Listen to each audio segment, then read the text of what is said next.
एक समय की बात है जब भगवान शिव के पास नारद जी पहुँचे और बोला है महादेव देवों के देव, मुझे महाभारत का जयद्रथ वध का रहस्य बताइए प्रभु।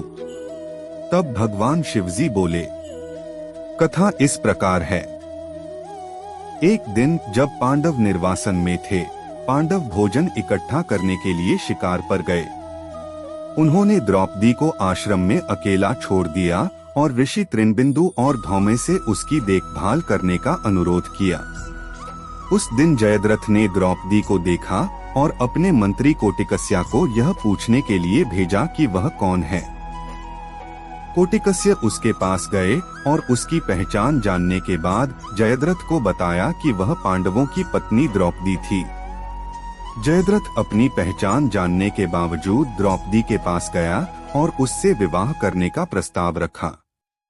प्रारंभ में पांडवों के बहनोई के रूप में उनका स्वागत करते हुए द्रौपदी ने उनके प्रस्ताव को दृढ़ता से अस्वीकार कर दिया।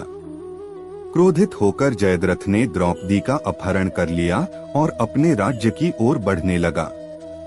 द्रौपदी को लापता देखकर पांडव अपने आश्रम में लौट आए और उन्हें द्रौपदी की सहेली धात्रेयिका के वृतांत से घटना के बारे में पता चला, जिसने जयद्रथ को द्रौपदी को बलपूर्वक ले जाते हुए देखा था। तब युधिष्ठिर ने अपने छोटे भाइयों को द्रौपदी को बचाने का आदेश दिया। वे बड़े क्रोध के साथ अपने रथों में सवार होकर जयद्रथ और उसकी सेना की ओर दौड़े और उसके सभी सैनिकों को मारना शुरू कर दिया।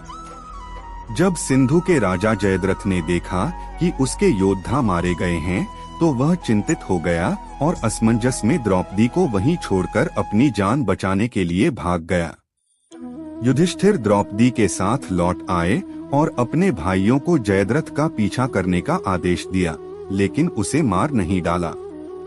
यह जानने पर कि शत्रु उनसे 2 मील आगे है, अर्जुन ने जयद्रथ के घोड़ों को मारने के लिए एक दिव्य हथियार का उपयोग किया। भीम ने जयद्रथ को उसके बालों से पकड़ लिया, उसे जोर से जमीन पर पटक दिया और उसके सिर पर तब तक लात मारना शुरू कर दिया जब तक कि अर्जुन ने उसे युधिष्ठिर के शब्दों की याद नहीं दिला दी।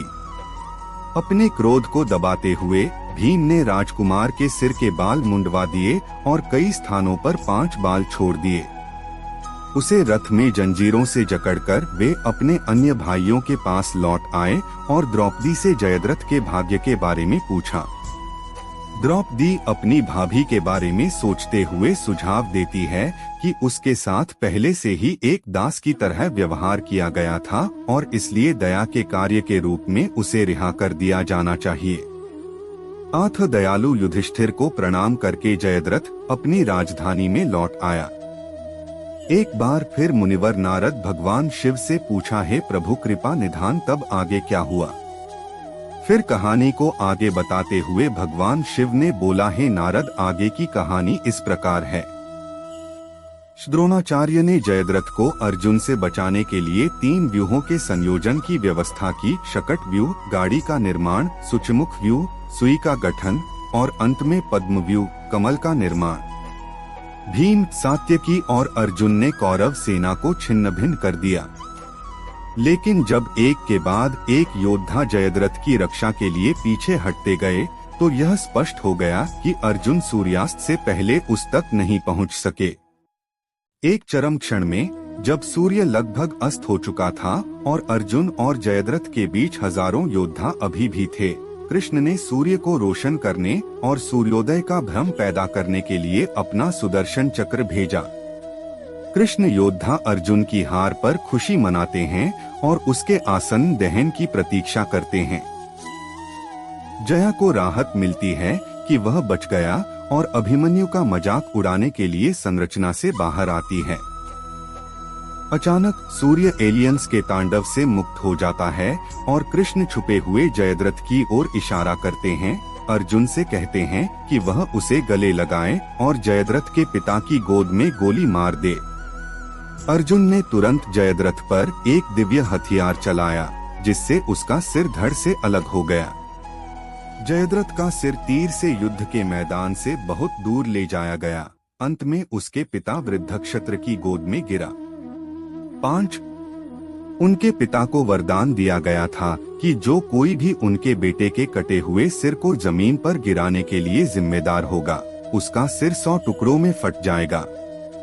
इसलिए जब वृद्धक्षत्र अपने बेटे का सिर अपनी गोद में गिरने से भयभीत होकर जल्दी से उठे तो वह जमीन पर गिर गया, जिससे वृद्धक्षत्र की उसी क्षण मृत्यु हो गई।